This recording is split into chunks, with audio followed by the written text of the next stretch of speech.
On the morning after the worst Christmas Eve of her life, Lynn sits in the same chair where this whole story began. In the same kitchen, sitting at the same table, watching the same coffee maker, in a house that's too quiet and that smells like pine and leftover ham. But three things are different. Outside, an SUV is missing. On the mantle, only 3 red stockings hang. And inside Lynn's head, the truth has already been replaced by something that feels much safer. Though she'll never realize that one. To her, this is what actually happened. This is her truth. But before we see what really went down last night, hi, I'm Jess. I am a recovering peacekeeper, and I help people like myself set boundaries with challenging loved ones by helping you understand emotional immaturity. I've been doing this for nearly 15 years. So if you're liking this series and you want more stories like this, I invite you to join our beautiful community by hitting that subscribe button. It's totally free. And if you would do me one favor, if you like this video or like this series, hit that like button to push this video out to more people like us. Okay, back to the story. It's 5:42 a.m. Again. The house is too quiet. Again, no little feet in the hallway, no whispers outside the bedroom door. No, Grandma, is it time yet? The coffee maker drips into an empty pot. The refrigerator hums. And on the far wall, the tree light glows over 3 red velvet stockings. Danny, Mark, and Ava. Now, the missing one definitely draws Lynn's eyes like a magnet, but she doesn't want to look at that, so she quickly looks back to the coffee maker when her phone lights up. Her heart skips a beat. She's like, oh my gosh, it's got to be my Danny. She looks, and it's her sister, Patricia. Merry Christmas, my little Mrs. Claus. I hope your traditions go off without a hitch today. Lynn just stares at the screen. The word traditions just hits her like a bruise. Her thumbs hover over the screen. She's trying to think what she wants to type out. She doesn't really know yet, so she sets her phone down. Last night begins to play in her mind, not like a movie, more like a slideshow. Like someone has gone in, tweaked the colors, adjusted the edges, maybe cropped it a little bit, and then added little captions under each slide. She sees Emily's face, so cold, so sharp, the way she was talking to her. She sees Danny, her precious Danny. He didn't even look like her son. He was so cold and distant. And then Mark, yelling at Lynn like that, calling her a liar, saying that she kicked Evan out. Why would he say such things? And then her head just starts to get hot when she starts remembering how useless her husband Doug was, just standing there, not defending her when she was getting attacked in her own home on Christmas Eve. And then he just let Danny and Emily just walk right out. I mean, the only person who had Lynn's back was her sweet daughter, Ava. Lynn finally picks up the phone. She's ready to send a message. Her fingers are moving quickly, and she types back to Trish. Morning, Trish. I wish I could say that, but last night was my nightmare. She sits back and she watches the text bubble appear almost immediately. I mean, Patricia, her sister, she's known Lynn long before she started calling herself the glue. She was there. She lived the childhood right alongside of Lynn, even the parts where Lynn likes to pretend are funny now. The phone rings. Lynn picks it up. She sits at the table. She's talking to Patricia, and she starts patching the night up in a way that allows her to move on, to keep going forward. She tells Patricia that Emily has been fading all year, slower texts, shorter replies, more comments about their own family. In Lynn's story, that's a slow betrayal. She tells Patricia how she welcomed Emily into the family like her own daughter, but Emily never really understood their family, and now she's changing Danny. In Lynn's eyes, Emily is destroying her family, what she has built, and that's what makes this story so slippery. From the outside, Emily's request looks really small. We just want to wake up in our home on Christmas morning. But from the inside of Lynn's fear, it feels huge. It feels like the first crack in the dam. She tells Patricia that she's devastated, but she's also determined to pull everyone back in. She's going to pull them in closer. She's going to love them harder. She is going to make sure that her family doesn't fall apart. And then she explains how she's going to do it. I'm going to do more group texts. I'm going to do more visits. I'm going to pop in at their house, watching them do their own things. I'm going to set up more family traditions, and I'm going to remind Emily of how we do things. To Lynn, this is love. You pull them closer, you lean in. But to people like Emily, this feels like pressure. It's too much, or dare I say, overbearing. After she hangs up with Patricia, Lynn just sits in the quiet kitchen for a long time. Slowly, she begins to hear the house wake. Normally, she would turn on the Christmas playlist, put the cinnamon rolls in to start baking, wake up the kids to experience the magic that Santa delivered while they slept in the little nest underneath her tree. But today, she just sits there. Eventually, she gets up, walks into the living room, and stands in front of the mantle. And she stares at the 3 remaining stockings, but only thinks of the one that's still buried in the bin in the basement. She does notice 2 different things this morning. Danny's SUV is gone, and that stocking. But the 3rd thing missing, she'll never see that. It's the hardest thing for her to hold. Reality. Reality in the sense of other people's inner world. That part is missing. And without that piece, her story makes perfect sense. She is the glue. They are doing this to her. And if you listen to the story, it just sounds like she's at the tragic center and her family is falling apart around her. But this is the part of the story where we finally pull the camera off of Lynn's shoulders. We're going to rewind last night one more time, and I'm going to show you what actually happened. Let's go back to the moment where the movie credits roll. The kids are sleepy in their little nests on the floor. All the adults start shifting in their seats. Lynn stands up and she starts talking about Santa's sleep. She uses her warm, bright voice. She's mentioning stockings, magic, and how excited she is to hear all of them in the morning. She says that line more than once, that she can't wait to wake up to all of her babies right here in her living room. And it works. That line hits Emily like a thud. Her stomach is already in knots because she knows what's going to happen. She knows what's about to happen, even though she has tried to ease this change in for weeks. She sent a careful text December 2nd, followed by Lynn's long lecture, where she finally just had to say, okay, we'll be there on the 23rd, just to end the call. Then she sent a second text, just reminding Lynn of the new plan on the 18th. It was kind and clear. She also talked to Lynn in the kitchen when they were prepping the breakfast feast on the 24th. But every time Emily talked to Lynn, Lynn acted completely shocked. Like, we're still talking about this? I thought this is settled. She thought she was getting her way. It was so bizarre to Emily. But back in the living room, filled with those tiny nests sprinkled all over the floor, Emily whispers to Danny that he needs to talk to her. He needs to do it. So he nods, he takes a breath, and he starts.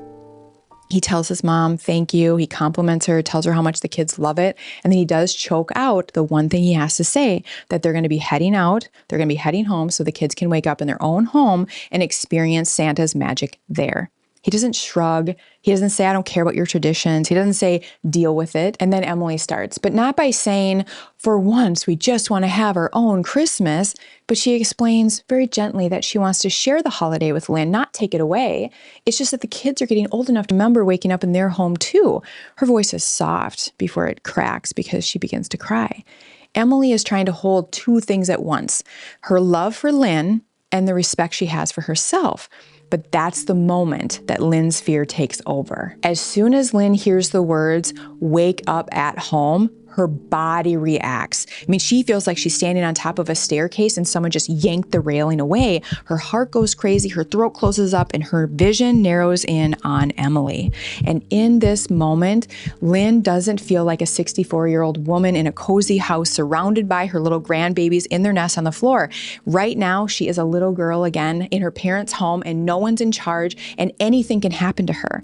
Lynn has spent her entire adult life trying to never, ever feel that way again. So she does what's always worked. She grabs onto control. Her voice gets loud to the point that she's shrieking, this is the one thing I asked for all year, and you betray me? You're ripping my family apart. At this point, Emily's face just crumbles. Danny wraps his arms around her, pulls her close, but that seems to just light a fury inside Lynn, and she begins yelling over Danny, who's trying to reassure his mom. She yells, how can they do this to me after everything I've done for this family? She tells them that you're abandoning me. You're abandoning me on Christmas Eve. And those are the words that stick. Abandon, rip apart, and destroy. Lynn's not being dramatic. This is what it feels like to her. Now remember, Mark's watching all of this. He's standing in the doorway across from the mantle where the 3 red stockings hang. And he sees Danny start to fold in on himself. He sees the way that Emily just keeps trying to explain, yet she's getting cut off. And he sees the missing stocking out of the corner of his eye, and Mark can't take it anymore. He feels like he's watching a rerun of a show he's already seen. Different brother, but the same script. When Lynn says that her children have never turned on her like this, something inside Mark snaps. He steps forward and he confirms that their plan is reasonable. waking up in their home on Christmas morning doesn't mean that anyone's leaving the family. It's a normal thing that adult children do with their own kids. His voice is low. He's not shouting, but Lynn feels betrayed nonetheless. She turns towards Mark and tells him that he has no idea how much she is putting together or how much effort it takes to hold this family together. And that is when the energy shifts. Mark finally utters the name that no one has said out loud in 3 years. Evan. Mark says that he needs Lynn to stop telling people that Evan abandoned, destroyed, and ripped apart this family, that she needs to stop acting like he's some kind of a monster and that she has no idea why he left. The truth was, Evan is the most sensitive kid out of all of Lynn's kids, and he was scared about her drinking. See, Evan still lived at home at the time, so when the grandkids would come for the weekend or a few weeks in the summer, he would see Lynn pour a glass of wine, then a second, and then a third. She never slowed down when the kids were around. Lynn used to be a casual drinker, but ever since the kids started leaving the nest, sometimes that second and third glass helped her cope. 3 Christmases ago, Lynn poured out the last bit of the second bottle of wine, and Mark overheard Evan gently confronting Lynn in the kitchen. Mark heard Lynn growl at Evan to get out and never come back if he was going to accuse her of such things and never return unless he could show her respect. To Lynn, standing in the kitchen, all she could picture was her grandbabies getting torn away from her because of Evan's lies, and she needed him and those lies to go as far away as possible. But Evan, this deviant child, he's been trying to reach out to Lynn ever since this happened. Lynn is the one who refuses to speak to Evan. She keeps telling everybody that, oh, he's just trying to figure himself out. She misses him, of course, but whatever makes her children happy, that's just the kind of mother she is. And how this night really ended? Yeah, Lynn's heart rate was going off the charts because she didn't want Emily and Danny to walk out the door. But Mark piling on, her logical son, that's what pushed her over the edge. Without even thinking, she grabbed her wine glass, gulped down the last bits. But as the conversation kept progressing, that last bit was just enough to push her well past the limit. And that's when Lynn's world went black. Not from a panic attack. It was actually her passing out from a combination of, yes, being overwhelmed, but really too much Merlot. And while Lynn laid comfortably on the couch, passed out, Doug, Mark, Ava, they all helped, Danny and Emily load up the car, and they waved very supportively as their SUV taillights slowly pulled away. So back in that kitchen on Christmas morning with Lynn, she's now sipping her cinnamon coffee, again, silent, no Christmas playlist playing, and she's retelling her nightmare to Patricia. 2 hours away, 3 children wake up in their own bed on Christmas morning. Their eyes blink as they look up at the ceiling, and they suddenly remember what their parents told them on the car ride home at night. They start racing down the hall, they run down the stairs, and there it is, a tree in their own living room, stockings hanging with their names on it, and a plate of crumbs with an empty glass of milk. Emily stands there in a robe. She's holding a coffee mug. Her hands are shaking. She never wanted to hurt Lynn. She loves her mother-in-law. She understands how fragile she is and how much she needs her family to feel close. Emily second-guessed her decision to have a Christmas at home 100 times in the months leading up to sending that very first text on December 2nd. But right now, she's watching her children light up in their own space, and she knows this matters too. Danny sits on the couch. His head is in his hands. He's trying to wake up before the kids notice him, and he is sick with guilt. But there's also something else that he's never felt before. He feels like he did something a father and husband would do, not just a son. Those two parts will wrestle in him for a while, but at least the match has finally started. A few days later, Mark and his family will fly back to Denver. At the airport, the kids will eat overpriced snacks. He's going to sit next to his wife, and he's going to tell her that he's done pretending certain things didn't happen. He's done nodding along when his mom calls Evan the black sheep. He's done biting his tongue when she says, so-and-so abandoned her without ever mentioning any of the things that happened beforehand. He doesn't know exactly how he's going to do all this. He just knows he can't unsee what he saw this Christmas Eve, which is a pattern. Evan said something hard. Mom felt attacked. The story flipped. Mom's the victim. Evan's the problem. Danny tries to do something very normal. Same pattern, different topic. Mark sends Evan a text because they're on a layover. They joke about the airport coffee, but underneath this lightness, there's this quiet understanding that they're going to keep each other sane. 10 minutes down the road, Ava wakes up. Her phone is buzzing. It's December 26th. It's her mom. She ignores the first call, answers the second. Now remember, Lynn has already told her version of that night to her sister Patricia, and now it's time to tell Ava. Ava listens. She does her soft sounds into the phone. She tries not to get hooked on choosing a side, but Ava's exhausted. Yet there's something new growing inside of her very slowly. A little voice that says, I can love my mom without fixing her feelings for her. It's small. It's tiny, really, but at least it's there. And someday, maybe that voice might turn into, Mom, I can't be in the middle of this anymore. She's not there yet, but this Christmas has definitely moved Ava closer to that. By 7:15 Christmas morning, Lynn has finally cleaned up her face, put her favorite red sweater on, turned on the Christmas playlist, put in the cinnamon rolls to start baking in the oven. The kids who have already started to stir, she goes into the living room, greets them with a big smile, tells them that Santa really came through this year as she pretends that her heart isn't broken into pieces. To Lynn, this is showing up for the kids who are right in front of her, but to others, she's skipping over the part that actually matters, the part where she actually looks at what happened last night. She's skipping over the part where she needs to own, and rather she's doubling down on the same idea that got her here in the first place. To Lynn, if she can just plan hard enough, love loud enough, and hold on tight enough, then no one will ever leave her again. I mean, it makes sense. Lynn grew up in pure chaos. No one taught her how to sit through scary stuff without lashing out. No one taught her that you can hear, we want something different as anything but, we're done with you. Inside, she's still that little kid in the messy house, bracing for the next blow. Outside, she looks like a cheerful grandma with a color-coded Christmas binder. But those two things live inside the same person, and unless someone else starts to name the pattern of what's actually happening, this will keep repeating. Different holidays, different situations, but the same story. If you've stayed through this whole story, you're probably feeling a mix of things. You might feel for Lynn a lot. You might be furious with her. Perhaps you feel really close to Danny or Emily, maybe Ava, Mark, or possibly Evan. You may even see pieces of your family right here. So let's pull this all together. Lynn loves her kids with her whole heart. That's clear. Lynn's not evil. She's not sitting in a dark room plotting on how she's going to hurt people. She's scared.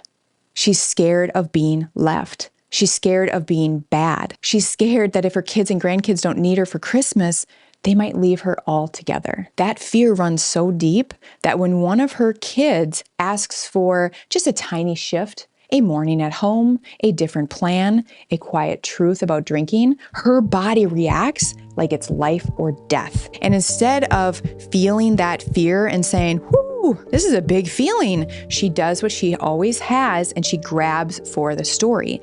A story she writes herself where she moves to the center as the one who's getting hurt and everyone else moves to the edges as the ones who are doing this to her. She pulls in one child to back her up, a sister to validate her pain, and she pushes another child out by calling them the problem. To Lynn, this makes her feel safe again. But to everyone around her, it erases their experience.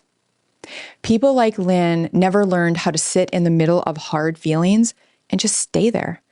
They never learned how to say, ouch, that really hurts, and you still get to do what's right for you. So their children usually grow up having to make a very hard choice. Keep the peace or keep themselves. And that's what we're watching this Christmas. Danny chooses for the first time not to drop his own wish just to keep his mom calm.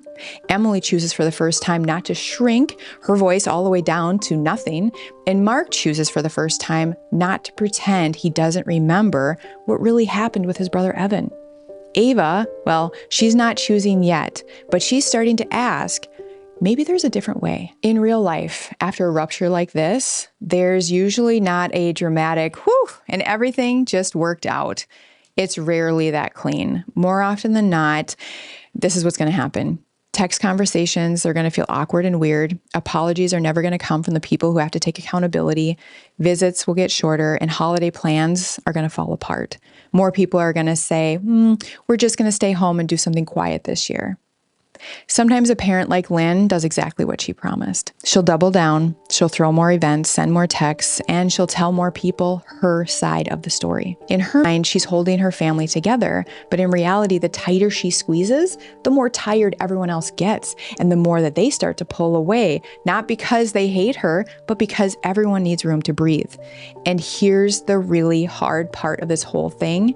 From Lynn's point of view, when that pulling away happens, it just proves her fear. See, they're abandoning me. I was right to hold on. When the truth is, adult children love their parents deeply and they still need distance from the patterns that hurt them. They're not trying to destroy their family. They're trying to stop being destroyed inside of their family. So if you grew up with a parent like Lynn, or maybe not identical, but you can kind of feel some familiarities, you might know what it feels like to be Danny in that living room. You might know what it feels like to say something reasonable, and then suddenly you're being treated like you just lit the house on fire. You know what it's like to watch somebody rewrite what's happening in real time right in front of you until you almost doubt yourself. And you know what it's like to look across the room at a sibling and think, are you seeing this too? Here's what I want you to hear. You're not selfish for wanting your own life or cruel for asking for a small change. And you're not destroying the family by saying, we're going to do it this way this year. It'll feel that way to someone who's never learned how to feel their fear without making it your fault. That's 100% real. Their feelings are real, but their story about you is not the only story. Just like Lynn's story is not the only story in this Christmas. We started this 4-part series with a grandma who calls herself the glue. We watched her plan and wrap and stock the cocoa bar, and we watched her hang 3 stockings. We also watched her ignore 2 clear text messages from her daughter-in-law while she asked her youngest to step into the middle. And we watched her bury a stocking along with the truth. At the end, she sits at her kitchen table, sure of one thing. Everyone else is the problem. And that certainty will make her feel less scared, but it will also keep her stuck. For the people who love someone like Lynn, the work is not to crack them open with the perfect speech. It's to quietly choose over and over not to live your whole life inside of their fear. Sometimes that looks like a big, shaky sentence on Christmas Eve. Sometimes it looks like a small no in March. And sometimes it looks like starting your own small traditions in your home with your family. None of that makes you a villain. It just makes you human. If this series hit close to home, I want you to remember this one simple line as you move into your own holidays. You are allowed to love your family and still do what keeps you steady. Those 2 things can exist in the same room. Even if someone standing in the kitchen staring at a mantle tells a different story.